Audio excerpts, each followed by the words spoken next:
Welcome to my channel पर जो नए हैं चैनल को सब्सक्राइब कर लें ताकि मेरा आने वाला नया व्लॉग आप तक आसानी से और जल्दी से पहुंच जाए।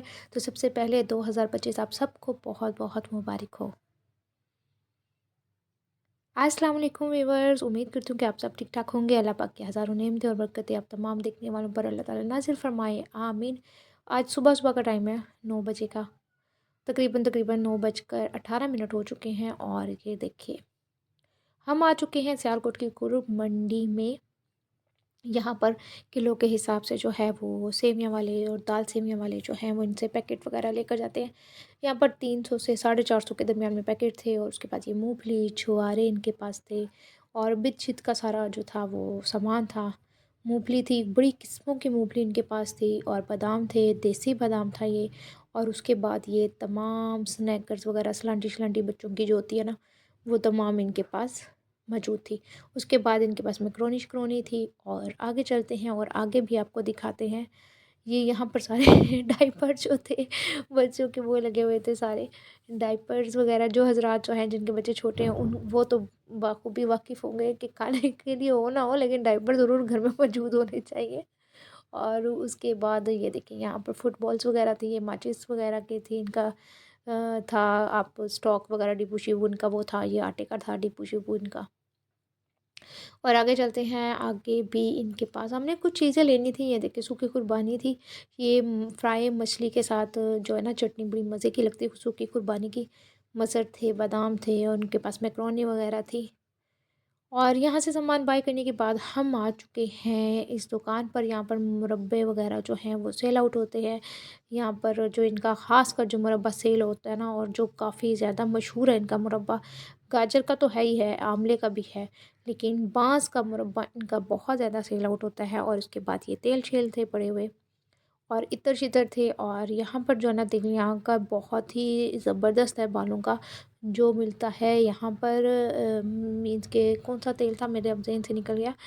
वो तेल था आंवला रीठी का तेल, बहुत ही ज़बरदस्त होता है, ऐसा लगता है जैसे आपने कंडीशनर लगाया। बालों की ग्रोथ के लिए बहुत मुफ़ीद है। इसके अलावा मुरब्बा था इनके पास, अदरक का मुरब्बा था। बेशुमार इनके जो है ना फ़ायदे हैं मैदे के लिहाज से और हर किस्म के लिहाज से। और ये देखेंगे ये शहद थी, शहद की बोतल मुझे बड़ी प्यारी लगी और मैंने ये बाय कर ली। और इसके अलावा इनके पास इत्र-शित्र थे, तस्बीहाँ वग़ैरह थीं और इत्र भी बहुत ही अच्छे थे। खुशबू इनकी बहुत ही ज़बरदस्त किस्म की थी। इनके पास ये तमाम तस्बीहों की वैरायटी वग़ैरह मौजूद थी। उसके बाद इनके पास मरहबा की तमाम प्रोडक्ट थी। उसके बाद ये जाए नमाज़ वग़ैरह इनके पास मौजूद थी। अच्छी जाए नमाज़ भी थी और नॉर्मल की कीमत की भी जाए नमाज़ थी इनके पास। ये देखें तस्बीह थी, 1000 दाने वाली भी थी, 500 दाने वाली भी तस्बीह थी और इनके पास ये अगरबत्तियाँ वग़ैरह भी तमाम मौजूद थी। और उसके बाद इनके पास तमाम शीरे वाले जो होते हैं शरबत वग़ैरह जो भी आप कह लो वो मौजूद थे तमाम। अच्छा जी, यहाँ पर हमने बाय की चीज़ें कुछ और, फिर हम निकल पड़े आगे और यहाँ पर तमाम बिस्किट का सामान था।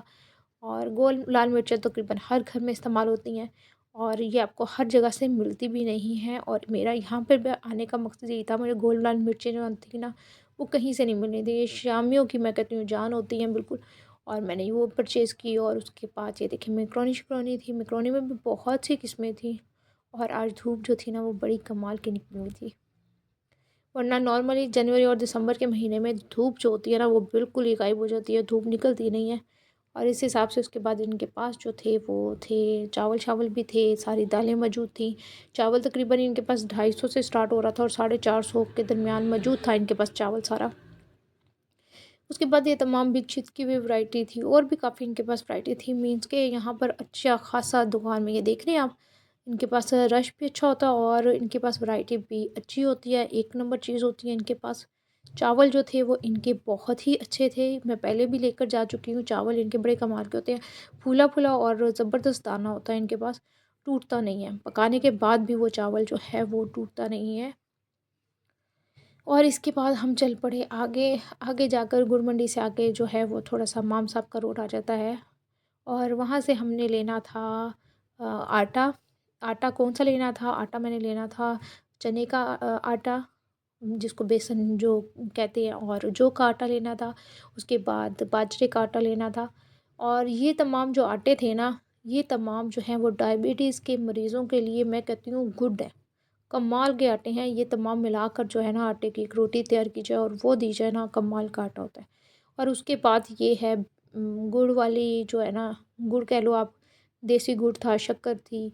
और देसी गुड़ की पहचान ये होती है कि वो डार्क ब्राउन कलर का होता है, उसमें जो है ना सोडा-शोडा और जो चीज़ें नहीं मिलाई जाती हैं, इसका रंग को निखारने के लिए। और जो ये सफ़ेद रंग का गुड़ है ना, इसके अंदर इसका कलर जो है ना वो निखारने के लिए इसके अंदर वो डाला जाता है, ताकि इसका मैल जो है वो अलग हो जाए।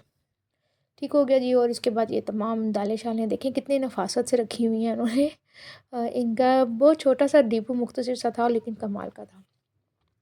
सब्ज़ी-सुब्ज़ी हम बाज़ार से परचेज़ कर आए थे और तकरीबन ये पौने 5 बजे का टाइम था और धूप जो थी वो बिल्कुल ख़त्म हो चुकी थी और शाम के खाने की जो थी वो तैयारी थी। आप ये बिल्कुल भी मत समझें कि जो मैं सब्ज़ी बनाने वाली हूँ वो मैंने अभी आकर बनाई है।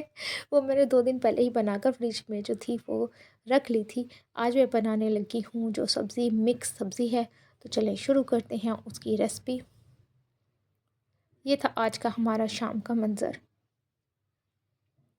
ये थी मेथी और मेथी मैंने बनाकर उसको रख लिया था कटिंग-शटिंग कर कर। ठीक हो गया। उसके बाद ले ली गाजरें, गाजरें फटाफट से काट लीं जल्दी-जल्दी से, क्योंकि मेरे पापा की फ़रमाइश थी कि जो सब्ज़ी खानी है वो मैंने मिक्स सब्ज़ी खानी है, और सुबह के पराठों के साथ तो वैसे ही बहुत मज़े की लगती है। और सर्दियों में जो है ना वो मैं कहती हूँ अल्लाह पाक की जो है ना रहमतें और बरकतें मैं कहती हूँ नाज़िल होती हैं, क्योंकि गर्मियों में इतना खाया पिया नहीं जाता, पानी पर ज़ोर होता है। और सर्दियों में जो होता है ना वो सब्ज़ियाँ मैं कहती हूँ कमाल की आती हैं। गाजर है वो भी सर्दियों की है, आप कह लो, और मेथी है वो भी सर्दियों में, मटर है वो भी सर्दियों में, साग है, पालक है वो भी तकरीबन सर्दियों में ही खाया और पकाया जाता है। क्योंकि पालक जो है उसकी तासीर गर्म होती है, इसलिए गर्मियों में नहीं पकाई जाती, क्योंकि ब्लड प्रेशर के मरीज़ भी बीच में होते हैं। हर घर में अब तो तकरीबन ये ब्लड प्रेशर, शुगर वगैरह ये तो बिल्कुल आम हो चुकी है।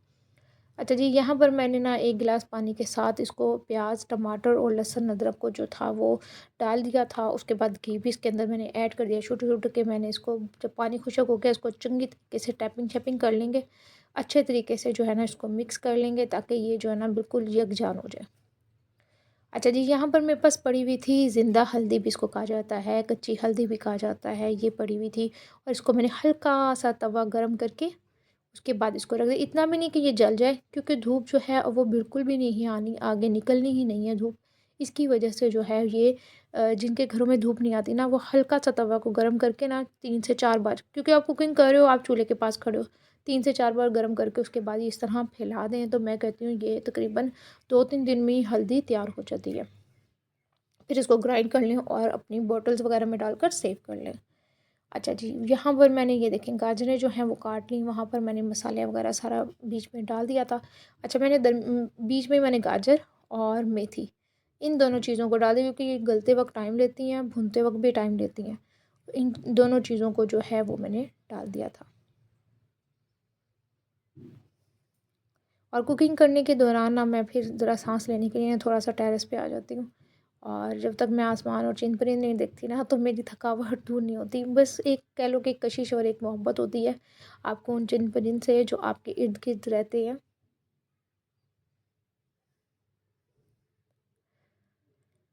तो मेरा भी यही हिसाब था, मेरी थकावट जो है इन चीज़ों को देख कर ही ख़त्म हो जाती है, इन जानदारों को, इन परिंदों को देख के ही। अच्छा जी, मैंने इनके लिए ना आज छत पर जो चावल बाकी बचे थे, मैंने वो इस यहाँ पर जो है वो डाल दिए हैं। अच्छा, आप भी ख़्याल किया करें, ख़ासकर सर्दियों में, गर्मियों में तो हर कोई डाल देता है, लेकिन सर्दियों में उठना मुश्किल होता है। परिंदों को पानी ताज़ा डालना और खाना-पीना डालना बहुत मुश्किल हो जाता है, लेकिन यकीन जानिए कि आपके रिज़्क़ में कभी कमी नहीं आती। कभी भी मेरे रिज़्क़ में अल्हम्दुलिल्लाह अल्लाह का इतना एहसान है कि अल्लाह पाक ने इतनी बरकत रखी है कि कभी भी कमी नहीं आई है। और मैं सिर्फ़ ये छोटी-सी टिप है, आप लोगों को देंगे ना, तो मैं कहती हूँ लोग नज़रों में रखते हैं। इससे बेहतर चींद परिंद को डालें, चींद परिंद आपको दुआ भी देकर जाएँगे। यकीन जानें उनके दिलों में हसद और बुग़्ज़ नहीं होता।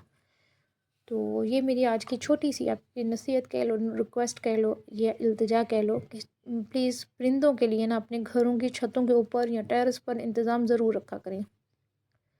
अच्छा जी, इसके साथ-साथ मैंने मिक्स सब्ज़ी तो बना ली थी, और फिर बच्चे कहते कि हमने बैंगन के पकौड़े खाने हैं, और ये देखें, अल्हम्दुलिल्लाह ये इतने क्रिस्पी और इतने मज़े के बने थे ना, ये देखें। बैंगन को काटा और उसके बाद एक घोल बना लिया बेसन का और उसमें डिप करके फ्राई किया। यहाँ पर हमारी सब्ज़ी भी रेडी होगी। उम्मीद करती हूँ मेरा आज का छोटा सा नन्हा मुन्ना सा व्लॉग आपको पसंद आया होगा।